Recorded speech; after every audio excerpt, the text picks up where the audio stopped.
to hear the word of Yah. It's refreshing to come to a service and be able to ask questions, to have full knowledge before you leave the house. We will set mics up front so that if anyone has a question or they desire more clarity concerning something that has been taught or said today, you have that free will to come up and ask. You don't get that at a lot of places. So we are thankful that we are not a traditional assembly. Thank you again for tuning in, and come on and see us. Hallelujah. Now it is time for you. You're going to do it, okay? Good morning, Israel. Good morning. Good morning, Israel. Good morning. All right. Lions of Judah for the roar. Roar. Good morning. It is so good to be in the presence of the Most High once more again. Shabbat shalom to all the 12 tribes. Shabbat shalom to you worldwide. Good to see you this morning. There is a word, and our pastor's preaching this morning. So I want you all to holler out hallelujah 3 times, all right? Just to praise the Most High. 1, hallelujah. 2, hallelujah. 3. Hallelujah. All right, I'm going to sing this real quick.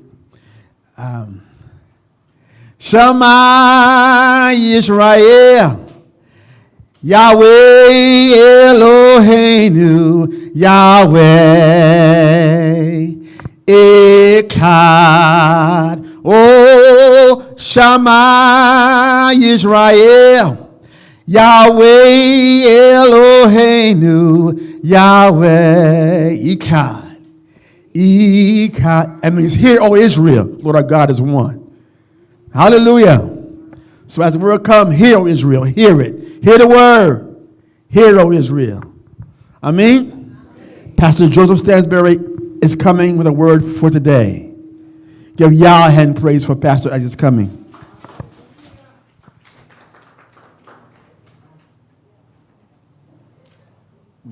No mic on side.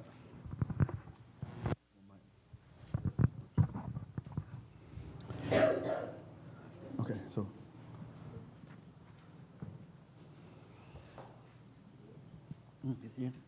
Okay. Y'all can be seated. Hallelujah. Turn me up a little bit. Red mic. God bless you. We're having difficulties right now, so you're going to have to use that blue. Yes.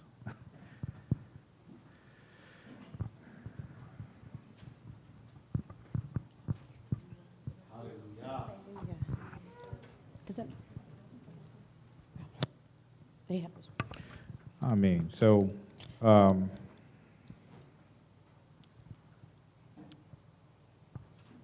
had a very interesting week. It was very packed, right? My Friday was listening to a bunch of complaints, right? But I got a word through it, and I got it on the paper right here, so we're going to learn something real quick, right? The title that I have for it is sound check. Now, I apologize because I'm a sound man, so it probably means more to me than it does to you, right? But sound check, right? He was dealing with me with sounds in particular. And he took me through Daniel to explain how he wanted me to look at sounds from now on. So we're gonna read through the book and share, and I got some other little tidbits and nuggets. So it blessed me when he dropped it on me, and when I read through it. So that's it, right? So let's start real quick. Somebody got Daniel 3, 1 through 6? I got.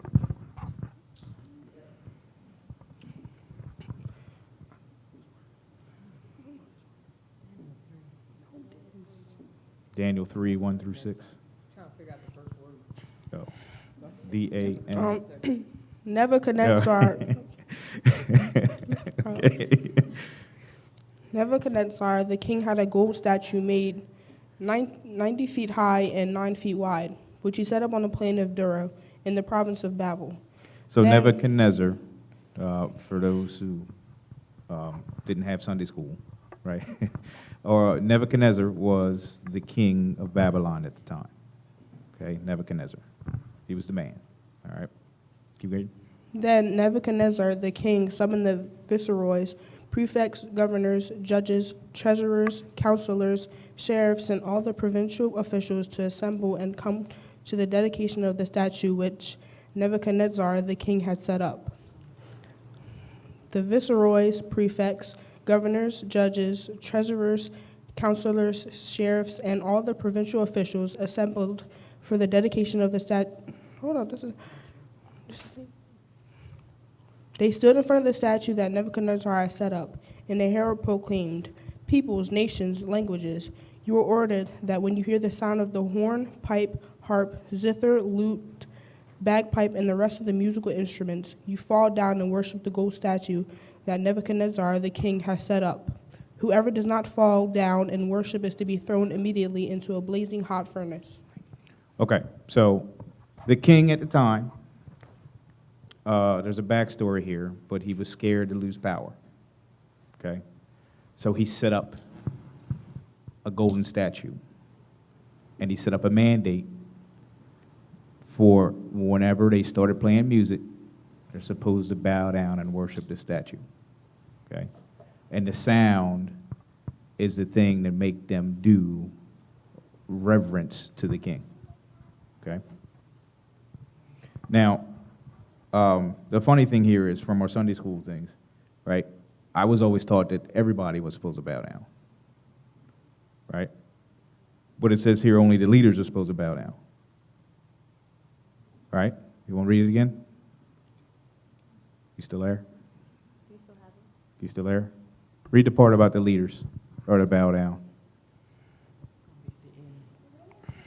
Peoples, nations, languages, you are ordered that when you hear the sound of the horn, pipe, harp, zither, lute, bagpipe, and the rest of the musical instruments, you fall down and worship the gold statue that Nebuchadnezzar the king has set up. Whoever does not fall down and worship is to be thrown immediately into a blazing hot furnace. So the delegation that he brought in was leaders. The audience was not everybody. The audience was leaders. Now, the funny thing is people hear this, and people just do what other people do. It wasn't their burden to bow down. It was the management level that the king wanted to bow down and worship, hoping that they would bring that to the people. But the directive was clear from the king. He was addressing all government, right? So the funny thing here is, when Yah was talking to me, he was like, okay, so what's a sound? So I went back, you know how I like to look stuff up. I look back, read in English. In English, sound is defined as energy that travels in waves through air, water, or other substances capable of being detected by human organs of hearing. So sound isn't just here. It isn't just ears. Your body can hear.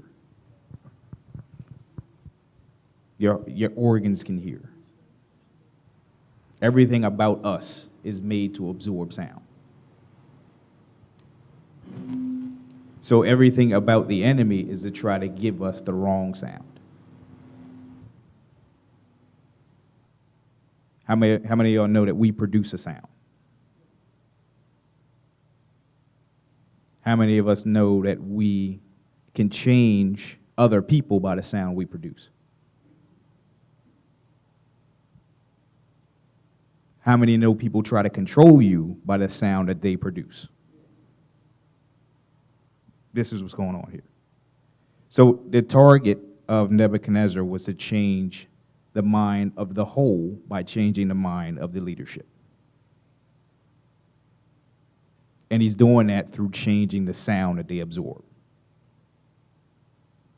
the sound that they become, they make a law for themselves. So if we take that back to us, we react to the sound of a person. We know by body language the sound that they putting out. We know anger, we know annoyance, we know discontent, we know disappointment. You don't have to say a word. Your body is putting out that sound. Now, we have people who put that sound out their mouth too, right? That's a different topic. But that is a sound. Read for me 8. Skip down to 8. But then some Kasdim approached and began denouncing the Jews. So, you know, it's our job. We got a new revelation. We got a new thing that we ain't doing what the king tell everybody to do. You know, the church has a method of setup, right? They produce a certain sound. Your job has a certain method. They produce a certain sound. They produce a certain message. They want you to go by the company tag. You got to click. Y'all all say the same thing. You got a group of friends, family, y'all all say the same thing. You produce a sound, and you got to follow the group. When you come against the sound, people rat on you. You don't even have to say a word. You come in the room, you tell this person ain't about what's going on. And if you do it long enough, they're going to report you to management. Whatever management is. So read 8 again for me, please. But then some Kasdim approached and began denouncing the Jews. They see you ain't doing what it is, and they start denouncing you. Go to 12 for me.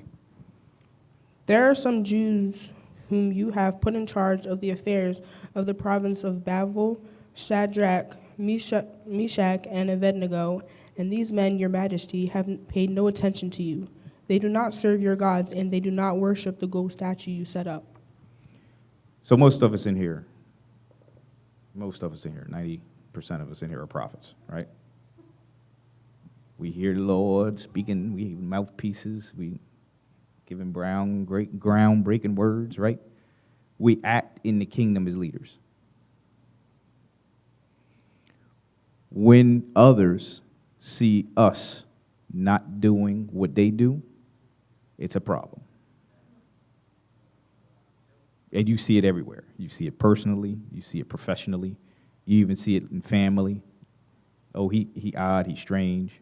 Especially in the walk we walking now. We ain't trying to hear it. Most of the time, we don't care. Most of the time. But we don't even have to say much with people talking about us.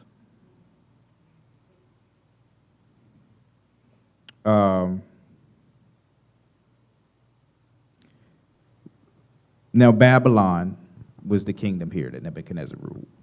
Now, I'm going to call Babylon the world, right? So you understand the reference. But Babylon put out a declaration. They said, okay, whenever you hear this, I need you to go ahead and praise me. I don't care, just go ahead and praise me. Don't matter what, it's just whatever you're doing, just when you hear the sound, go ahead and praise. And they set up the fear of retaliation. Because if you don't, I'm going to burn you up. So now that we walk the way we walk, we live the way we live, we feel heat all the time. And it's important that we, as believers, understand why we're feeling heat. Some of us do, most of us don't. They will see it and blame it on the person, blame it on, why am I always under pressure? Why is it always tough? It's tough because you're going against a system that you are scared of falling in what they think is the retribution, is the consequence. You understand?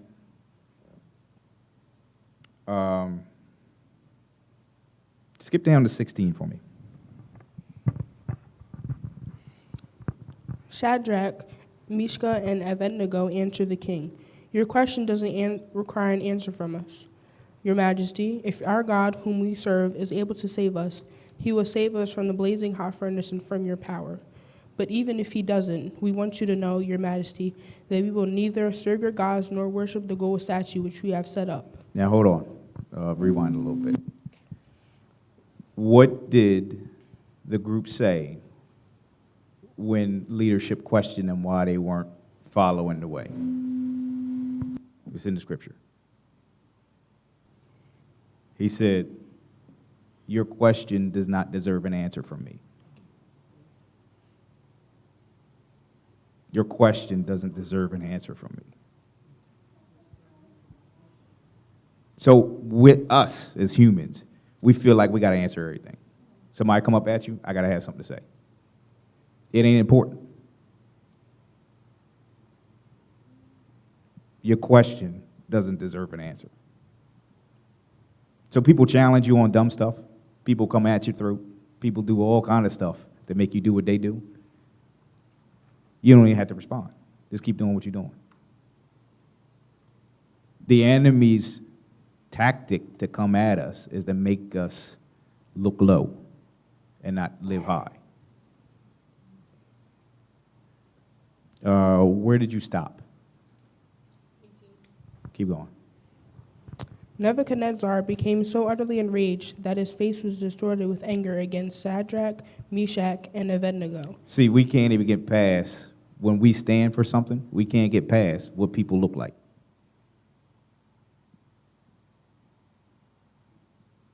They argue with you. They ask you why. You got to throw a bunch of words in there that don't make sense. They look at you funny, and then you fall in line. But the example here is what the three Hebrew boys are doing in a system that's set up to make us follow. They're doing what Yah told them to do. Keep reading. He ordered the furnace made 7 times hotter than usual. Then he ordered some of the strongest men in his army to tie up Shadrach, Meshach, and Abednego and throw them into the blazing hot furnace. It feels as though when we go against what everybody else is doing, it feels as though we're bound. It feels as though we're blacklisted. It feels as though it's hard to do stuff. I can't get stuff done. You know, I'm the odd man out. I'm the black sheep. Don't nobody want to help me, blah, blah, blah. It feels as though we bound, right? But we don't realize the more they bind us, the freer we are. We don't realize that at all. The tighter they bind us, excuse me, the freer we are. Because the more our flesh is tied back, the more freedom he has to move. Keep reading. So these men were tied up in their cloaks, tunics, robes, and other clothes and thrown into the blazing hot furnace. The king's orders were so urgent and the furnace was so overheated that the men carrying Shadrach, Meshach, and Abednego were burned to death by the flames.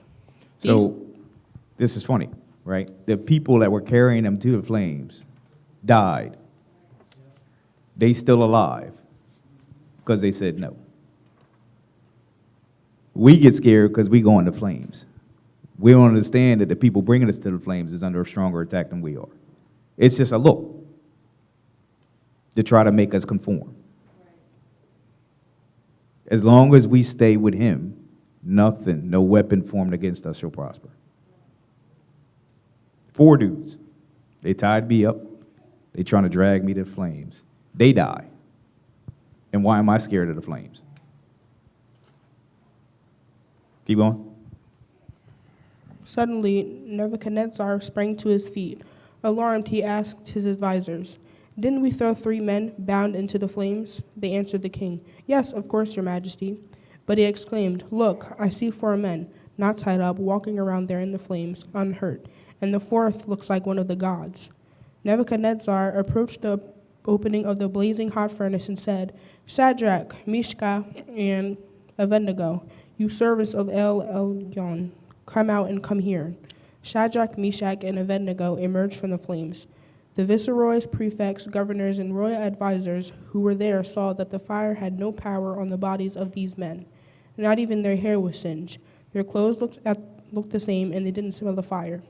Nebuchadnezzar said, "Blessed be the God of Shadrach, Meshach, and Abednego. He sent his angel to deliver his servants who trusted in him. They defied the royal order to the point of being willing to give up their bodies in order not to serve or worship any god but their own God." So they got thrown in the fire. Yah was with them in the fire, and it made the king recognize Yah again. Again. So in Sunday school, we never hear the part that happened before. So this same king, Nebuchadnezzar, had Daniel and his staff. He interpreted a dream, he was blessed by it, and he acknowledged Yahweh. He was like, "Oh, y'all guys cool, I like him." He made Daniel ruler, and everything was good. Me and the Jews was cool. I love God, everything's good. I got a good word, right? So some people say it was 20 years later, but it was within the same lifespan. The same guy, a couple of years later, forgot what he done said, and was scared that the people wouldn't follow him anymore. So then he went to a whole nother religion and then tried to make everybody else follow it. But Yah brought somebody to remind him who it really is. He had a sound check, okay? So a sound check is a testing of equipment that makes sure it's producing the right sound. For all of those in the music business, it's very important to have a sound check because you don't know what's going to go on afterwards if you don't test the sound. And it makes sure it produces sound of quality. So I'm saying with us in our daily lives, we need to do sound checks. And we need to do them more than once. Sound checks happen before every show. Sound checks happen before every service. At least in our world, right? In the sound person's world. We don't do sound checks. We just bounce. We go with it. And then wonder why weird sounds come out of us.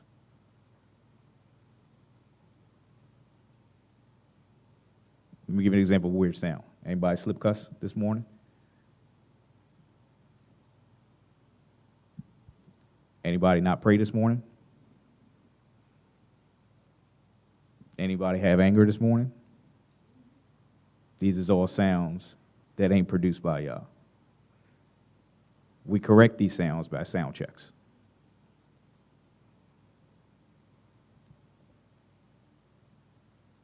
Keep go on to the next paragraph. Anything other than his voice. Anything other than his voice is noise, intended to keep us living low and distracted by fear of Babylon, structural methods, consequences. This includes the sound that modern-day religion has constructed for us. So I'm talking about what the world produces as consequences for not doing what he says, what they say we need to do. And it even goes to what the church has constructed that says we need to do. And they make consequences for it.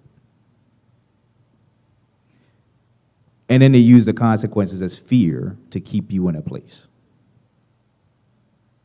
Keep reading. This includes that says we must bow, worship, cry, and fall out when we hear our song. When we hear C# on the organ, to shake and gyrate when the bass runs the played. When the bass runs are played, right? So you know how we sit in church and we sit right in flesh until you hear C#, until you hear the organ hit. Then all of a sudden, ow! You was sitting frown face for a long time until you heard the sound and you bowed.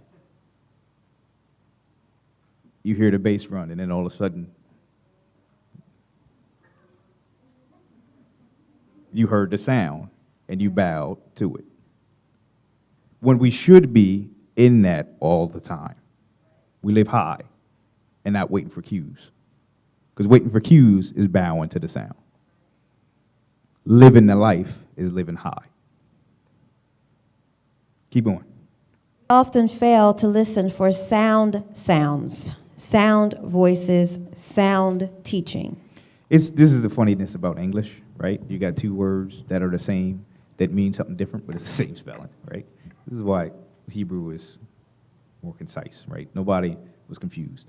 Sound has a couple different definitions. The one that we said before is, vibrations that's heard by organs that receive sound or are able to interpret, right?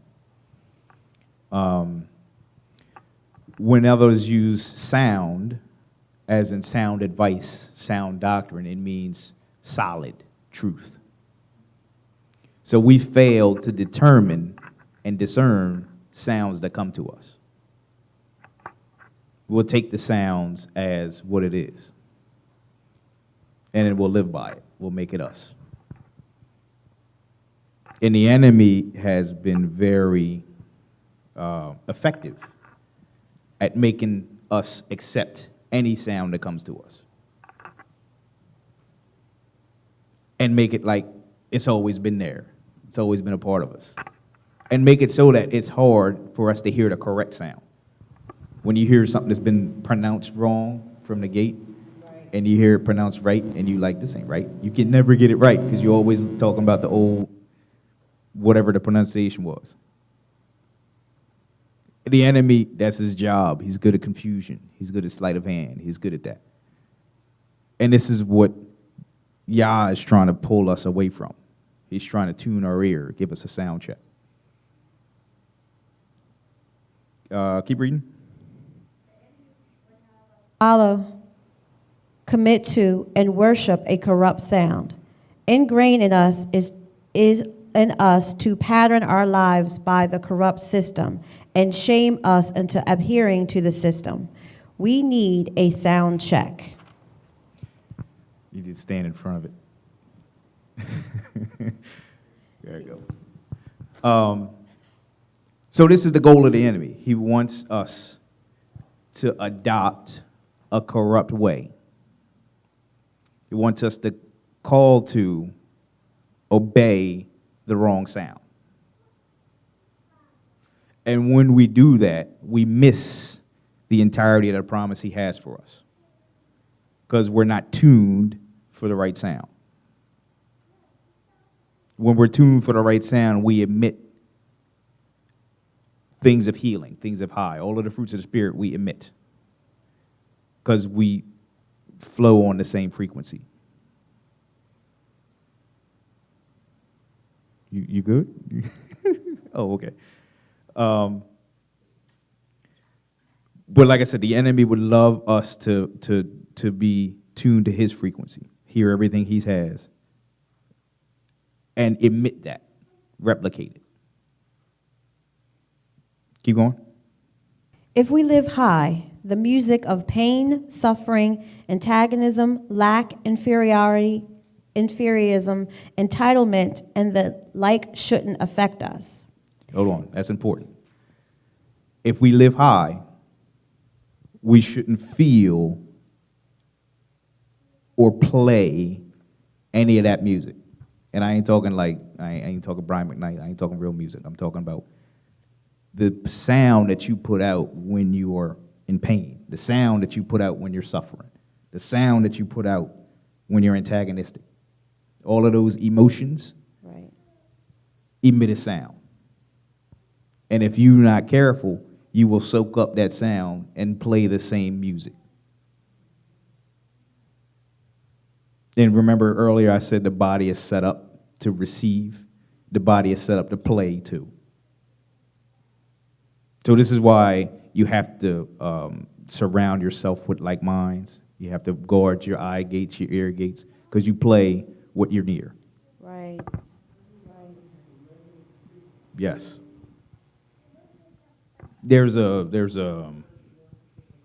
yep, exactly, and there's some science on that too. There's some treatments that they do where they can put you near vibrations to heal certain parts of your body. I think it's, reflectionism or reflexology or something like that? Something like that. Reflexology, I think, is the term. Reiki. Isn't that Reiki? Yep, is a vibration. Reiki, when they put their hands over you and they could feel the different. Oh, yes, yes. I think has to do with like feet. Feet, hitting a different touch, yeah, yeah.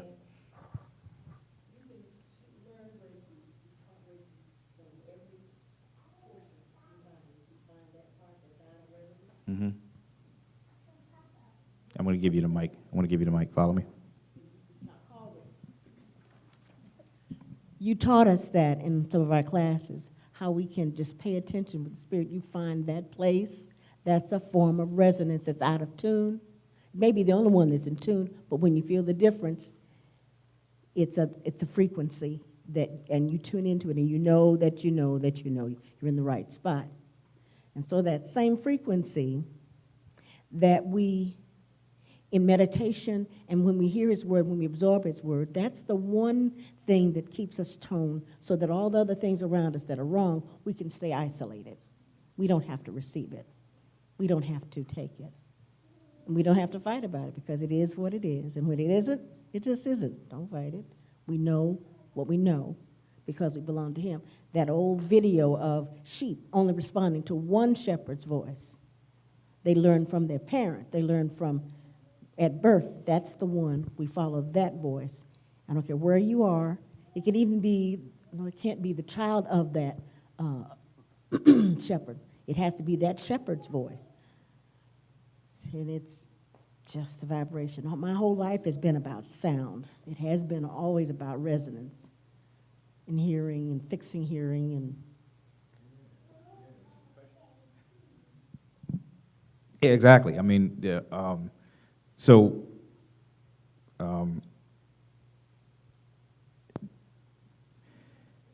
the point I had in my head was you've ever for musicians, and let me tell you why the heat is on us as a people when we are not playing the same tune. If for those musicians, if you've ever played with somebody who is not quite on the same chord, oh my God, it will drive you crazy, and you will get deaf looks, like, and it just messes up the entire flow or the atmosphere that you're producing as a musician if all of you are not with the same flow.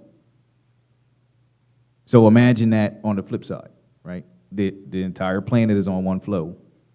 Babylon is on one flow. And we come in playing a different chord. You imagine how agitating that is? Everything is like, whoop, right on you. So you can't be mad because that's how you're structured. Now you know why everybody's annoyed. Just be all right with it, right? Then their answers don't deserve, their questions don't deserve answers. It's the way I am. You'll figure it out.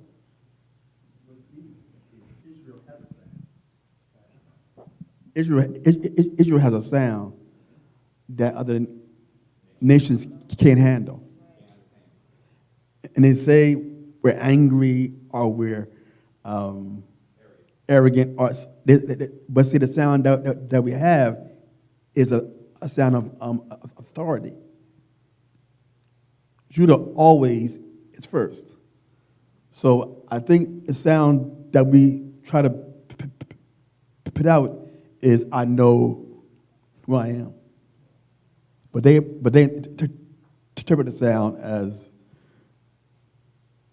you know, black folk always got to start trouble, or they mean, or they, you know. But see, we do have a distinct sound. And I mean, you can project that sound without saying a thing.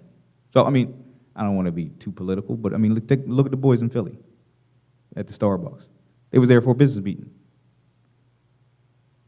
They didn't look hood. They didn't look, they weren't robbing the place. They was there, they had authority, and it provoked some people. I mean, I've had it professionally, right? When you know what you know, you carry yourself in a way and you emit confidence, right? But it takes a lot for us as a people to get to the place where, I mean, you can trip out all you want, but I don't have to answer you. You ain't there yet. You ain't to the place where you can understand the sound that I'm giving you. And I think that's the number one thing that gets us in trouble, is we think not saying anything is weak. When a wise word at the right time is the strongest thing you can do. And that's the thing that gets us in trouble. We got to say it.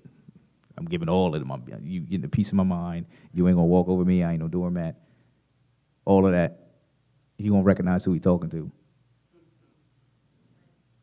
We got to flex authority when authority don't need to be flexed. You had a comment. Also, you think about authority of a parent and a child. So if you're a parent, you already have authority just being in that position. Mm-hmm. And then, of course, how you live your life even grants more. Mm-hmm. But for them, I'm not going to sit there and explain everything to them or answer every question that they have, because there's some things you don't need to know. So I think if we looked at it that way as well, like, we're okay with walking in that world. Like, what did I just tell you? We don't explain everything. I believe, like you're saying, if we catch our authority or use it that way, not in a prideful way, yeah, but just it is what it is. I understand who I am, and I have something to do in this family, and that is to lead you a certain way. Mm-hmm. If we just get that mindset, I don't have to answer all the other things that are really distractions or getting me off of my plan or taking me away from the master plan, because you really are not a part of that plan. Exactly. As a kid, it's like there are certain things you have to do, but you don't see the whole plan. And that's what it is. They're not capable of comprehending the plan at that moment. So it doesn't warrant an answer, because you're not going to understand it if I tell you anyway. Exactly.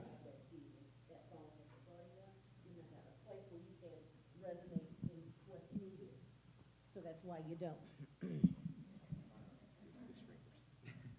I was saying that as a parent, with the season we already have, there's no need to explain everything, because that person that's growing in spirit, they're not at a place of resonance when they can receive it. They have to grow into it. I can't just give it to you, because you're going to grow into it by living. I did. You will too. If you choose not to, that is your choice, but it stops here.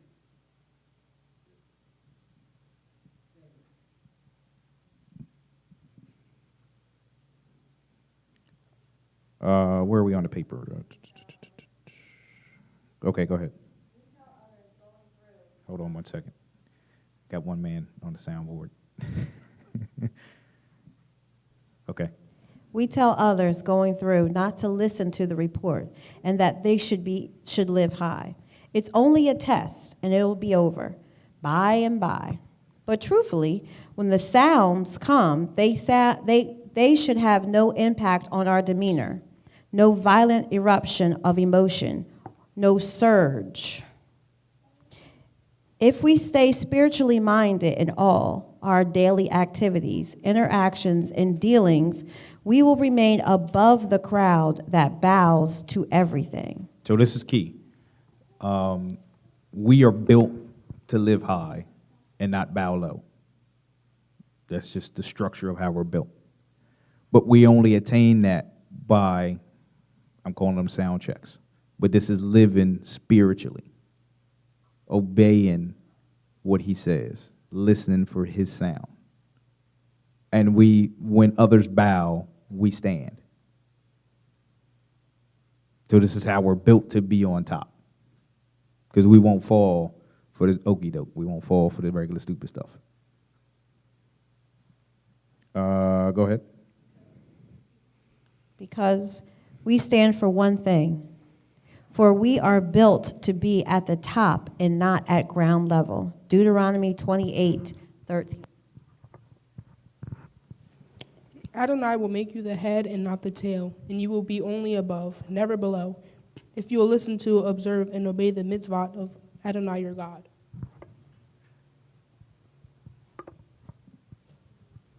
So, and the next scripture here, I thought it was funny. Read the scripture first. John 10:27. Mm-hmm. My sheep listen to my voice. I recognize them. They follow me. So this is a little, I cracked up at myself at this, because if you go back, like regular theologians, and look this up, it's going to be in Greek. And the word in Greek means something totally different than the word does in Hebrew, right? But read the paragraph here, oddly enough.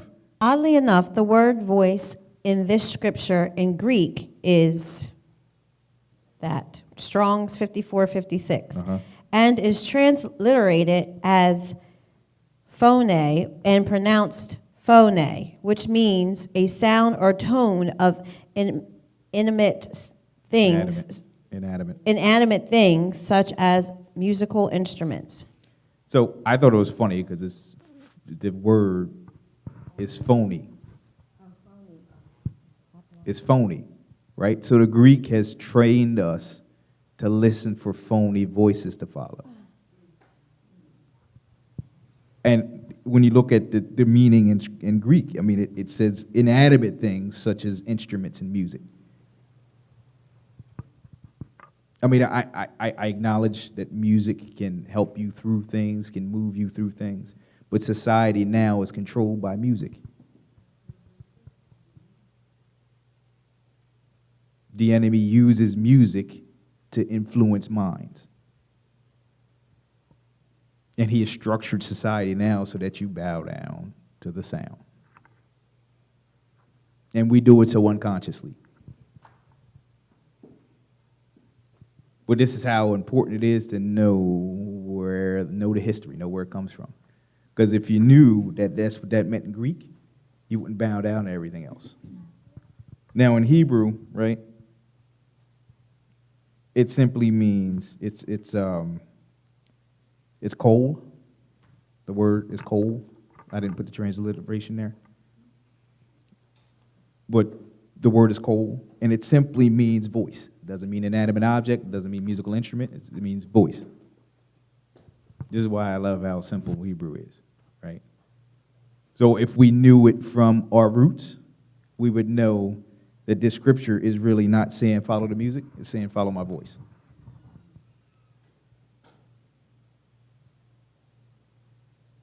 So I joke about this. I'm not a preacher that says I'm closing, and an hour later I sit down, right? But Yahweh wants us to make sure we have sound checks. Us, personally. We need sound checks. Sound checks ain't for you to check somebody else. Sound checks is for you to check your own equipment. Hebrew, the way we follow, is built for you to check your own self. Because as long as you make sure you're doing it, you are providing the sample, you are admitting the sound, and people around you will start to resonate your sound.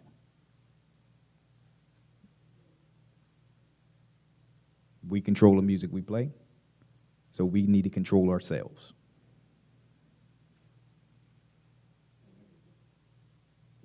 All the way across the board. Okay? Questions, comments?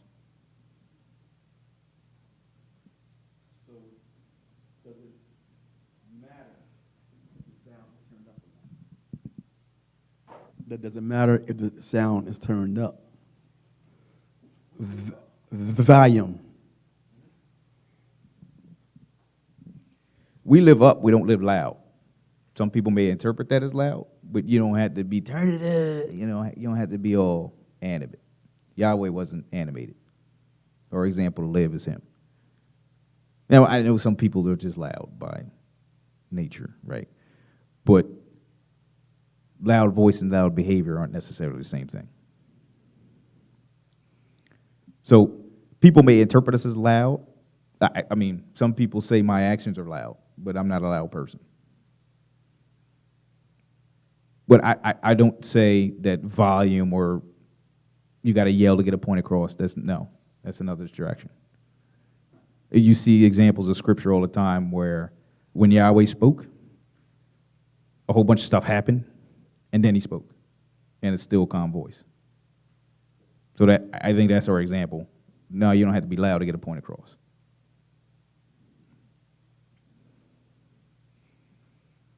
Any other questions? That you cannot hear what the point is. Some people can talk so loud, you say, I can't hear a word you're saying because of the way you're talking.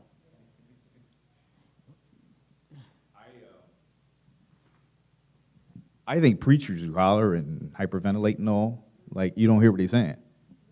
Like, you can ask him, you left service, what was the sermon about? I don't know, but it was good. All right, like, and also, some things that are loud, too loud, can be damaging. So, I mean, it's just, I mean, you learn this with seasoning, right? Like, you know when to give a word, how to give it, and if it's too big or too loud, it'll damage the person, and they will never receive it. Answered? Anybody else? Questions, comments? Okay. So remember, we need to perform sound checks. And not once a week, not once a month, not whenever you make it to the house, to the assembly. It should be daily. Men should always pray. I'm equating sound checks to prayer. And prayer is checking yourself. So we need to always monitor the sound that we put out. Amen? Amen.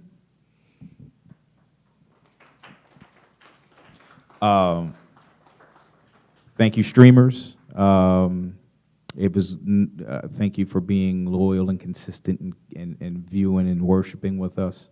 We always say that it is a different experience when you come to the house. So if you're ever in the area, in Delaware, come down, sit in the service. We would love to have you. It's a totally different experience. So we're here every Saturday, every Sabbath. So it would be great for you to come in and join us. Until next time, Shabbat Shalom.